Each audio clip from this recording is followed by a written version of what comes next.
Good afternoon students. आज आपण या ठिकाणी BA तृतीय वर्ष म्हणजे BA TY च्या गृहविज्ञान विषयाच्या तासिकेसाठी आपण या ठिकाणी आहोत. तर आज आपण या ठिकाणी BA TY सेमिस्टर 5वा पेपर नंबर आहे 10वा गृह योजना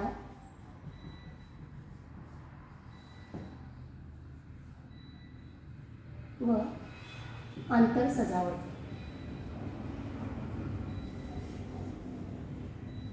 गृह योजना आणि आंतर सजावट या पेपरमधला आज आपण एक नवीन युनिट सुरू करणार आहोत. त्याचे टायटल आहे प्रकाश योजना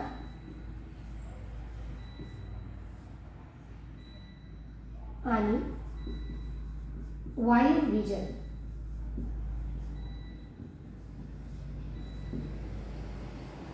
हा जो काही पेपर आहे आपला पेपर नंबर 10वा 5व्या सेमिस्टरसाठीचा, त्याच्यामधलं युनिट फर्स्ट जे होतं ते आपण मागच्या काही तासांमध्ये घेतलेलं आहे. आजच्या या तासामध्ये आपण हा नवीन युनिट सुरू करत आहोत ज्याचं टायटल आहे प्रकाश योजना आणि वायू विजन. तर हे दोन वेगवेगळे भाग आहेत.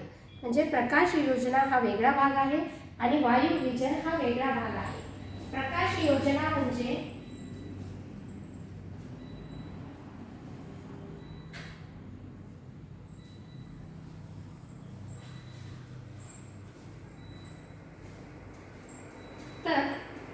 प्रकाश योजना याबद्दल आपण बोलत होतो. तर प्रकाश योजना म्हणजे काय, तर आपल्याला मिळणारा जो लाईट आहे, जो उजेड आहे, तो म्हणजे प्रकाश होय. तर ह्या प्रकाशाचं नियोजन करणे किंवा ह्या प्रकाशाच्या वेगवेगळ्या योजनांच्या आधारे त्याचा वापर आपल्या दैनंदिन आयुष्यामध्ये करून घेणे याला प्रकाश योजना असं म्हटलं जातं. आता प्रकाश जो आहे तो आपल्या जीवनातला एक महत्त्वाचा घटक आहे. याच्यामध्ये आपल्याला म्हणजे या प्रकाशाच्या योजनेला आपलं स्थापत्यशास्त्र म्हणजे घराची जी काही स्ट्रक्चरिंग केलं जातं ते आणि गृहनिर्माण याच्यामध्ये अतिशय महत्त्वाचं स्थान आहे. कारण की प्रकाशाचे जे दोन प्रकार आहेत, कृत्रिम प्रकाश योजना आणि नैसर्गिक प्रकाश योजना. तर नैसर्गिक प्रकाश जो आहे तो आपल्याला दिवसा प्राप्त होत असतो, पण त्या प्रकाशावर आपण आपली जी काही रात्रीची कामं आहेत ती आपल्याला करण्यासाठी कृत्रिम प्रकाशाची गरज पडत असते. आणि म्हणून या दोनही प्रकाशाची एकंदर प्रकाशाची जी आवश्यकता आहे ती आपल्या घराच्या निर्मितीमध्ये आणि आपल्या स्थापत्यशास्त्रामध्ये याला अतिशय महत्त्वाचं असं स्थान आहे. प्रकाशामुळे आपल्याला सर्व गोष्टींचा आनंद जो आहे तो घेता येत असतो. म्हणजे उजेडामुळे आपल्याला वस्तूंचा रंग कळतो, त्याचा आकार कळतो, त्याचा फ्रेशनेस जो आहे तो आपल्याला कळतो. म्हणजे काय होतं, एकंदर आपल्याला त्याच्यामुळे आनंद जो आहे तो आपल्याला त्याच्यामुळे घेता येतो किंवा आपल्याला त्याच्या ठिकाणी आनंद निर्माण होतो असतो. आता प्रकाश म्हणजे काय की थोडक्यात चैतन्य, व्यक्तीमध्ये उत्साह निर्माण करण्याचं एक साधन म्हणजे प्रकाश होय.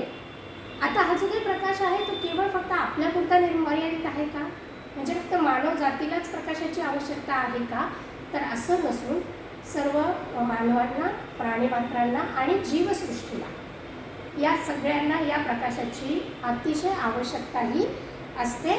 आणि याच्यामुळे आपल्या आयुष्यामध्ये सुखदायी आणि आरामदायी या दोनही गोष्टी निर्माण करण्याचं काम जे आहे ते प्रकाशाच्या माध्यमातून केलं जात असतं किंवा त्याचा प्रयत्न जो आहे तो त्याच्या माध्यमातून केला जात असतो. आता घर बांधण्याची संकल्पना ही जेव्हा उदयास आली तर त्यावेळेस प्रकाश योजना असल्यास माणसाला जीवन जगणं हे अधिक आरामदायी आणि सुखकर होईल या दृष्टीने त्या घराच्या बांधकामामध्ये दरवाजे खिडक्यांची जी रचना आहे किंवा जे काही मोकळी जागा भिंतीमध्ये ठेवली जात होती त्याचा उद्देशच हा होता की त्या ठिकाणाहून घरामध्ये हवा आणि प्रकाश याचा दोघांचा एंट्रन्स म्हणजे या दोघांची एंट्री जी आहे ती त्या घरामध्ये व्हायला पाहिजे आणि त्याच्यामुळे व्यक्तीच्या जीवनामध्ये आरामदायीपणा जो आहे तो त्या ठिकाणी निर्माण व्हायला पाहिजे. आता वनस्पतीसुद्धा भरपूर प्रकाश मिळाला नाही तर त्या ठिकाणी त्या सुकून जातात. म्हणजे प्रकाश संश्लेषणाची जी क्रिया आहे, त्यांचं अन्न निर्माण करण्याची जी क्रिया आहे ती प्रकाशामुळे होत असते. म्हणून जर प्रकाश नसेल तर वनस्पतीसुद्धा त्या ठिकाणी सुकून जात असतात. अंधाऱ्या जागेत राहणारे लोक किंवा खाणीत काम करणाऱ्या लोकांची स्किन जी आहे किंवा त्वचा जी आहे ती फिक्की असते किंवा निस्तेज अशी असते. आणि त्यांचं शरीरयष्टी जी आहे, शरीराची रचना जी आहे ती कृश किंवा हडकुळी स्वरूपाची असते. तर हे कशामुळे होतं तर या प्रकाशाचा योग्य पुरवठा जर आपल्याला शारीरिकदृष्ट्या पद्धतीने जर भेटला नाही तर त्याच्यामुळे आपल्या शरीरयष्टीवर आणि आपल्या स्किनवरती अशा पद्धतीचा परिणाम जो आहे तो त्याचा आपल्याला दिसून येत असतो. म्हणून आपल्या चांगल्या शारीरिक स्वास्थ्यासाठी आपल्याला प्रकाशाची खूप आवश्यकता असते, हे आपल्याला दिसून येते.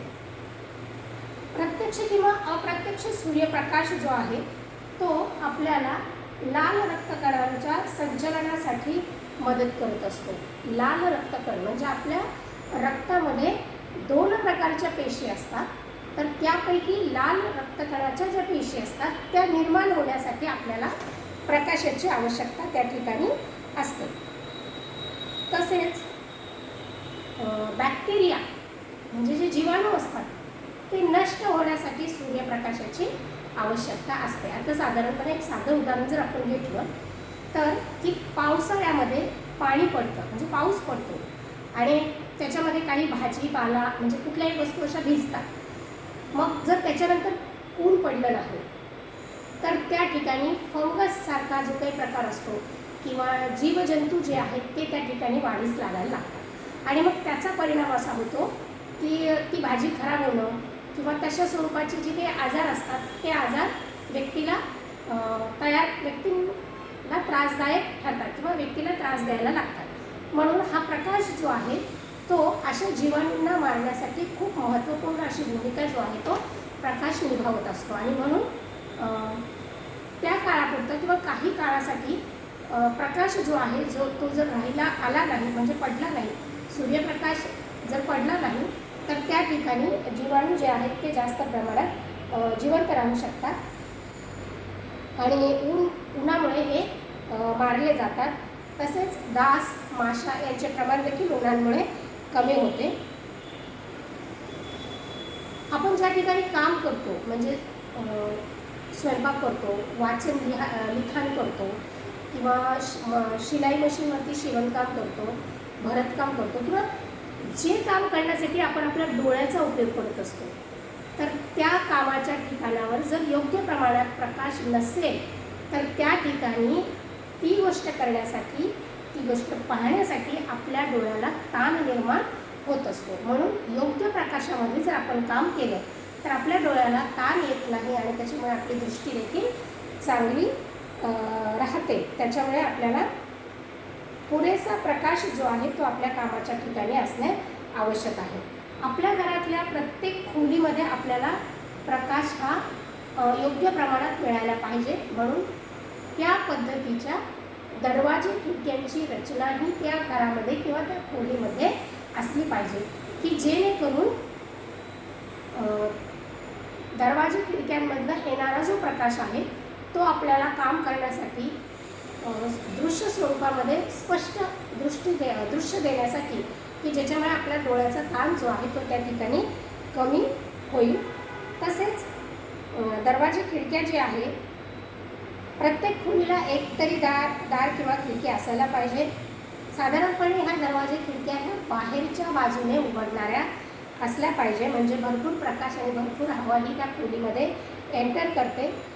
जेथे अशा स्वरूपाची व्यवस्था करणे जर शक्य नसेल तर अशा ठिकाणी छपरांवरती काचेची कौलं वापरली जातात की जेणेकरून त्याच्यातनं आपल्याला प्रकाश किंवा अशी मोकळी जागा जी आहे ती छतामध्ये ठेवली जाते ज्याच्यामुळे आपल्याला प्रकाश आणि हवा जी आहे ती त्या ठिकाणी पुरवली जाऊ शकते. किंवा अशा प्रकारच्या कौलाराच्या उपयोगातून आपला उद्देश जो आहे तो आपण आपला उद्देश त्या ठिकाणी साध्य करू शकतो. तर आता असा जो प्रकाश आहे की ज्या प्रकाशाचं आपल्या आयुष्यामध्ये इतकं महत्त्वपूर्ण स्थान आहे की ज्याच्या अभावाने आपण कुठलंही काम करू शकणार नाही. किंवा स्वस्थपूर्ण आयुष्य जे आहे ते आपल्याला जगायला थोडंसं अवघड किंवा कठीण जे आहे ते त्या ठिकाणी निर्माण होऊ शकतं. मग आता हे असा जो प्रकाश आहे तर ह्या प्रकाशाचे स्रोत काय आहे किंवा प्रकाशाची निर्मिती ही कशी होत असते. तर ह्या प्रकाशाचे स्रोत कोणते कोणते आहेत तर साधारणपणे प्रकाशाचे 2 स्रोत आहेत. पहिला स्रोत आहे नैसर्गिक प्रकाश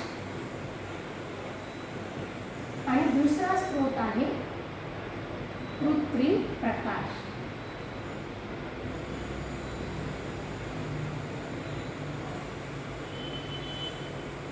तर मुख्यतः 2 प्रकाराने प्रकाश जे आहेत ते आपल्याला मिळतात. पहिला म्हणजे नैसर्गिक प्रकाश आणि दुसरा म्हणजे कृत्रिम प्रकाश. तर हा नैसर्गिक प्रकाश जो आहे तो साधारणपणे दिवसा सूर्यापासून आपल्याला हा जो काही प्रकाश आहे तो नैसर्गिक प्रकाश आपल्याला मिळतो आणि म्हणून सूर्यापासून आणि चंद्रापासून मिळणारा जो प्रकाश आहे तो नैसर्गिक प्रकाशामध्ये मोडतो. तर हा नैसर्गिक प्रकाश योजना जी आहे ती करणं आपल्याला म्हणजे ती करण्यासाठी आपल्याला सूर्यप्रकाशावर अवलंबून राहावे लागते. घरामध्ये प्रकाश योजना करताना जवळजवळ जर घरं बांधलेली असतील तर त्या 2 घरांमधले अंतर जे आहे ते योग्य पद्धतीचं असणं आवश्यक आहे की जेणेकरून दोनही घरांना योग्य पद्धतीने नैसर्गिक प्रकाश योजनेची प्राप्ती जी आहे ती त्या ठिकाणी करता येईल किंवा होईल.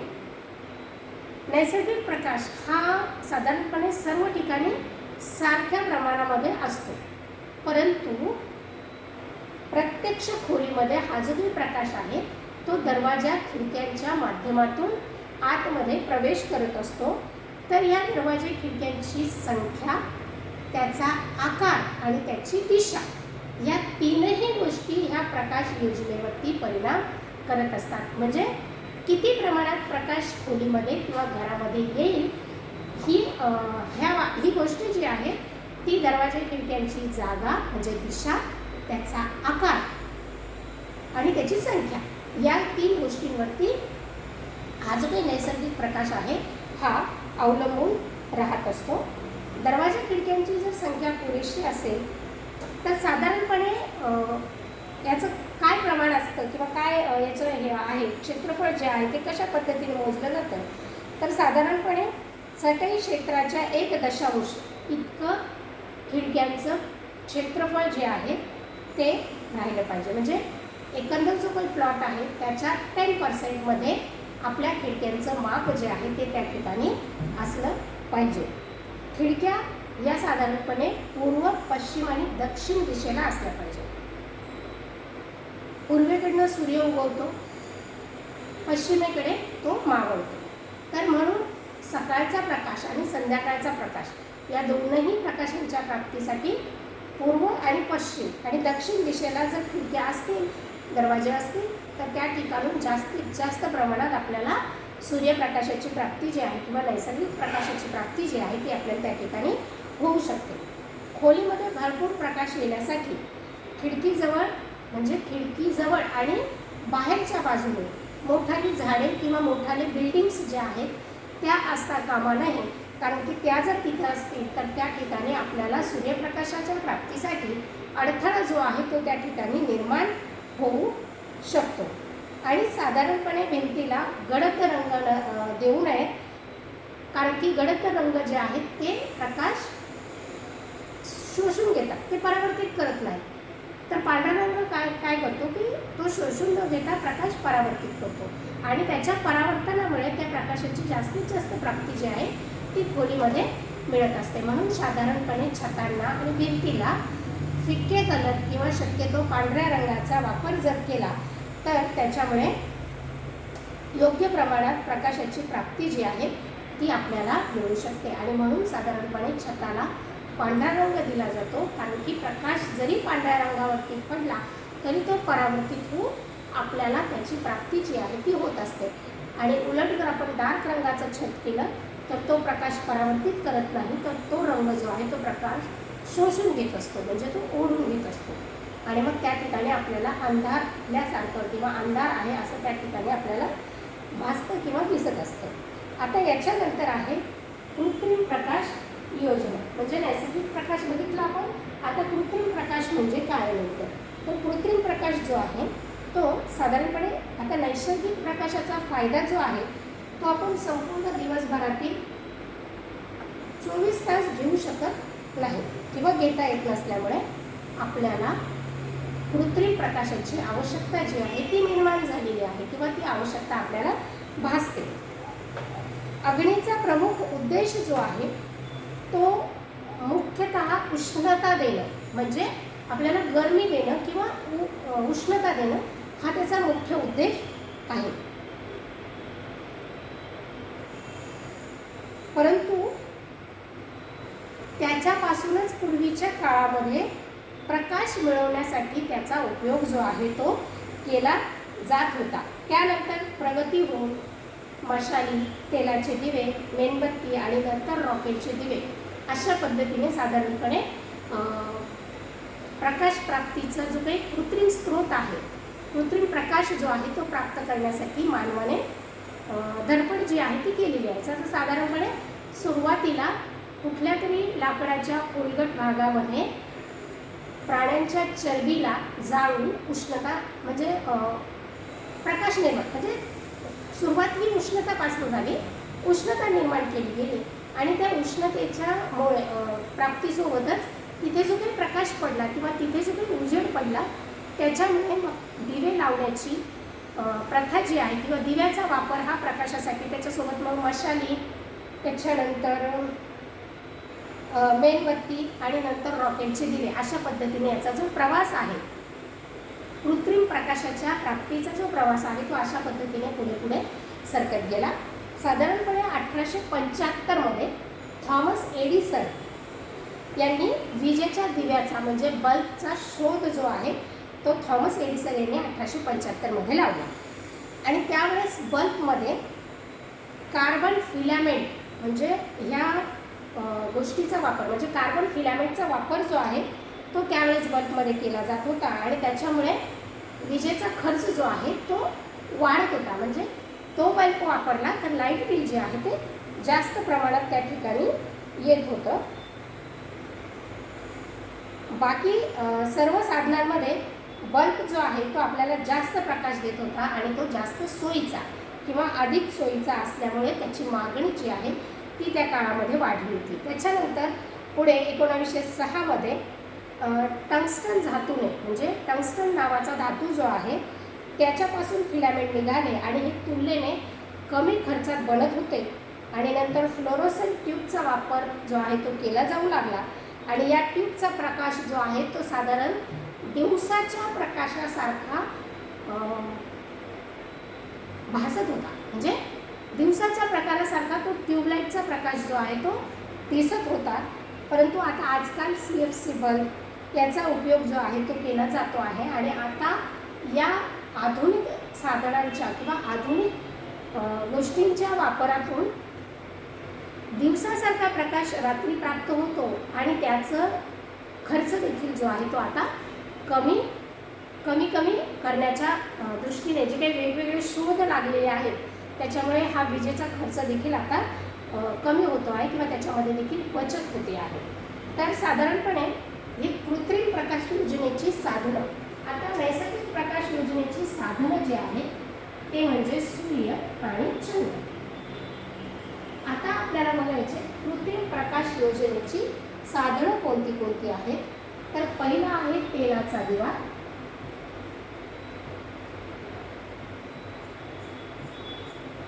दुसरं आहे रॉकेलचे दिवे, केरोसिन लॅम्प,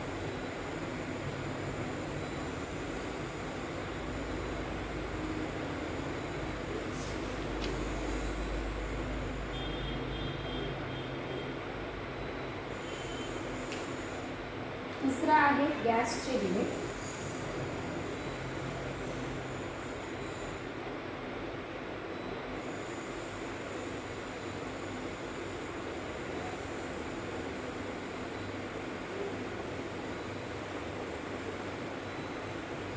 मेणबत्ती आणि त्याच्यानंतर विजेचे दिवे म्हणजे याला बल्ब म्हणतात. Bulb, tube. तर कृत्रिम प्रकाशाचे जे साधनं आहेत त्याच्यामध्ये पहिल्यांदा येतो तेलाचा दिवा. आता तेलाचा दिवा जसं आपण बोललो की प्राण्यांच्या चरबीला जाळल्यानंतर ती गोष्ट त्यांच्या लक्षात आली की याच्यापासून आपल्याला उष्णतेसोबतच प्रकाशाची देखील प्राप्ती होत आहे.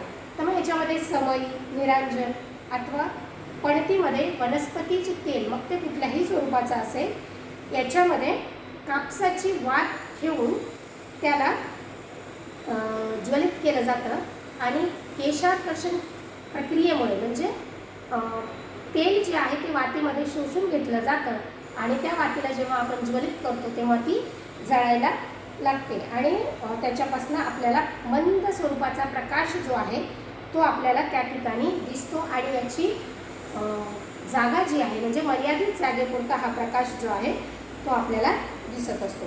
देवाजवळ किंवा दिवाळीच्या रोषणाईकरिता आपण अजूनही अशा प्रकारच्या दिव्यांचा किंवा अशा प्रकारच्या वस्तूंचा उपयोग जो आहे तो प्रकाशासाठी केला जातो, म्हणजे शोभेच्या प्रकाशासाठी केला जातो. याच्यामागे एक धार्मिक भावना असते. विजेचे दिवे येण्यापूर्वी ग्रामीण भागामध्ये एरंडेल तेलाचा उपयोग जो आहे तो रात्रीच्या प्रकाशप्राप्तीच्या साधनांमध्ये केला जात होता. त्याच्यानंतर रॉकेलचे दिवे, म्हणजे जशी प्रगती होत गेली किंवा जसे जसे नवीन नवीन गोष्टी मानवाने आत्मसात करायला लागला तेव्हा हे दिवे जे आहेत साधारणपणे रॉकेलचे दिवे हे एका ठिकाणाहून दुसऱ्या ठिकाणी नेण्यासाठी उपयुक्त असे होते. म्हणजे साधारणपणे याला खाली टाकीच्या स्वरूपाचं एक भांडं असायचं ज्याच्यामध्ये रॉकेल भरता येत होतं आणि त्याच्यामध्ये वात ही बुडल इथपर्यंत त्याच्यामध्ये जागा असायची आणि त्या वातेच्या माध्यमातून जेव्हा रॉकेल जे आहे ते शोषलं जात होतं आणि त्या वातेला जेव्हा आपण ज्वलन करत होतो तेव्हा त्याच्यापासून आपल्याला प्रकाशाची प्राप्ती होत होती. परंतु हा जो काही कंदील आहे किंवा हा जो काही दिवा आहे हा आपण एका ठिकाणाहून दुसऱ्या ठिकाणी नेऊ शकत होतो, म्हणून याला हवा ही लागू शकत होती. म्हणून त्याला ती जी वात आहे त्याला पॅक करण्यासाठी काचेचे वेगवेगळ्या आकाराचे भांडं जे आहे ते बनवलं गेलं आणि त्या कंदीलमध्ये त्याला फिक्स केलं गेलं. परंतु त्याला वरच्या दिशेने छोटे छोटे होल जे आहे ते ठेवले जात होते की ज्याच्यामुळे प्राणवायू जो आहे तो त्याला त्या ठिकाणी मिळत होता आणि त्या ठिकाणी ते ज्वलंत राहण्यासाठी म्हणजे जळत राहण्यासाठी ची मदत जी आहे ती त्या ठिकाणी होत होती. परंतु हल्ल्यामुळे हा जो काही प्रकाश आहे हा थोडासा कमी जास्त असा स्वरूपाचा प्रकाश जो आहे तो त्या ठिकाणी होत होता. परंतु याचा जो प्रकाश आहे तो जरी कमी जास्त होत असला परंतु ज्या ठिकाणी विजेची सोय नव्हती त्या ठिकाणी ही सोय जी आहे ती घेऊन जाणं सहज शक्य होतं. म्हणून अशा पद्धतीचे रॉकेलचे दिवे जे आहेत, रॉकेलचे कंदील जे आहेत ते पूर्वी वापरण्याची पद्धत त्या ठिकाणी होती.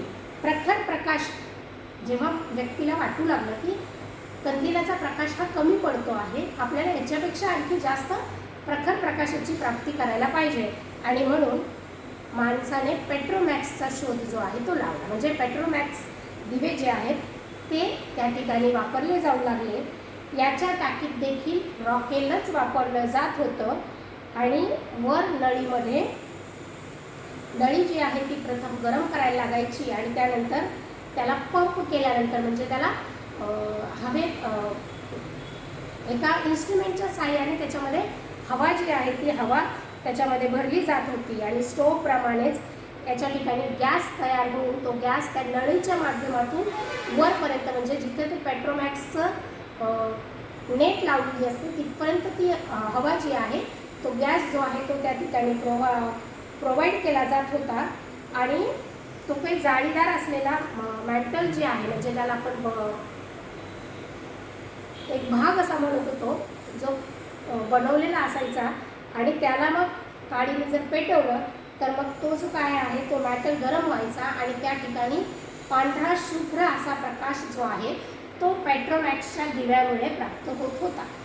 साधारणपणे कंदिलाचा प्रकाश आणि दिव्यांचा जो काही प्रकाश आहे तो मंद आणि पिवळसर असा राहत होता, पण पेट्रोमॅक्सचा जो प्रकाश आहे तो लखलखीत पांढरा शुभ्र असा प्रकाश, काचेसारखा पांढरा शुभ्र असा प्रकाशाची प्राप्ती जी आहे ती पेट्रोमॅक्सच्या दिव्यांमुळे व्यक्तीला प्राप्त होत होती आणि त्याच्यामुळे खूप सारे कामं करणं व्यक्तीला सोपं झालं होतं. त्याच्यानंतर गॅसचे दिवे, या प्रकारच्या दिव्यांचा उपयोग पूर्वी रेल्वे मार्गाजवळ असलेल्या गावांमध्ये केला जात होता. लाकडी किंवा दगडी कोळशांपासून तयार केलेल्या गॅसचा उपयोग जो आहे तो या दिव्यांमध्ये केला जात होता. याकरिता सिलेंडरमध्ये गॅस भरला जायचा आणि जमिनीखालून त्या सिलेंडरमधून गॅसचा पुरवठा केला जात होता आणि या दिव्यांचा प्रकाश जो आहे हा पिवळ्या रंगाचा असायचा आणि पांढऱ्या रंगाकरता मॅन्थलचा उपयोग त्या ठिकाणी करावा लागत होता. यामध्ये हा दोष होता की मॅन्थल जो आहे तो गरम झाल्यानंतर दिवा हलवल्यास त्याचे तुकडे पडत होते, म्हणजे त्याचे तो तुटून फुटून त्या ठिकाणी जात होता आणि शिवाय गॅस तयार होताना अपायकारक वायू देखील त्या ठिकाणी निर्माण होत होता. म्हणून आजकाल गॅसच्या ऐवजी इतर वायूचा उपयोग केला जातो. उदाहरणार्थ गोबर गॅसवर दिवे लावले जातात, याचा प्रकाश स्वच्छ असतो. ग्रामीण भागात याचा वापर अधिक प्रमाणात केला जात होता. त्याचप्रमाणे या गॅसचा वापर जो आहे तो स्वयंपाकासाठी देखील केला जात होता आणि त्याच्यासोबतच गॅसचे दिवे चालवण्यासाठी सुद्धा या गॅसचा वापर जो आहे तो केला जात होता.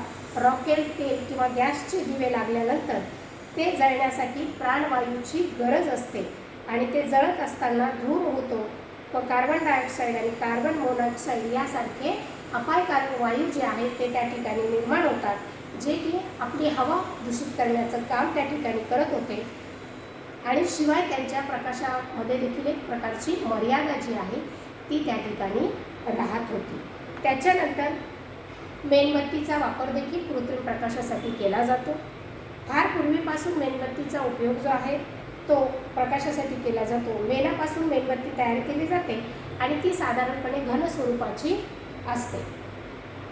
त्याच्या मध्यभागी दोऱ्याची वात जी आहे ती त्या ठिकाणी तयार केलेली असते आणि मेणबत्ती पेटवल्यानंतर उष्णतेमुळे घन स्वरूपातील मेण जे आहे ते वितळतं आणि ते शोषलं जाऊन ती वात जी आहे ती ज्वलंत राहण्यासाठी किंवा जळत राहण्यासाठी त्या ठिकाणी मदत होत होती आणि त्या जळालेल्या वातीपासून आपल्याला प्रकाशाची प्राप्ती होते.